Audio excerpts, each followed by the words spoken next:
So, Mike, Bloomberg had reported that this move was likely, but what should we know about Mickey Bowman serving in this role?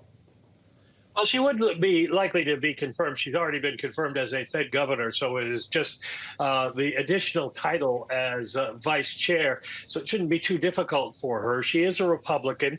She was appointed in 2018 by then President Trump, to an open seat as a governor. Filling essentially what is the small bank governor responsibility on the board.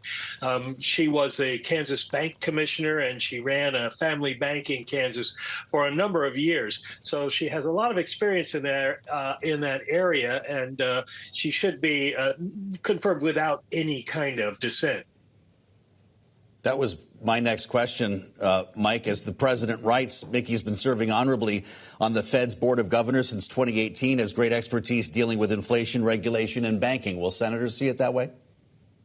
I think they will. She's obviously very much sees things from a deregulatory Republican point of view. She has argued with Michael Barr about things like the supplementary leverage ratio and about additional capital required for banks, suggesting that the banks need to be tiered, that we need to give smaller banks less regulation than bigger banks. But overall, she is a product of the banking system, so it's a philosophical difference rather than any question about her qualifications. Well, and we know that Michael Barr is going to still remain a governor, even though he will no longer be serving in this role. And it does raise the question of how the Fed in its entirety is going to be approaching whatever capital requirements look like from here, including the chairman, Jerome Powell.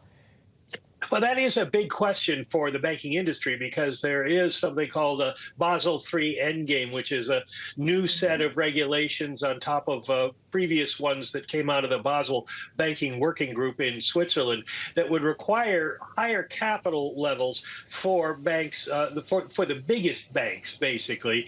And those banks have been fighting that for quite some time, not only the capital levels, but the complexity of regulation.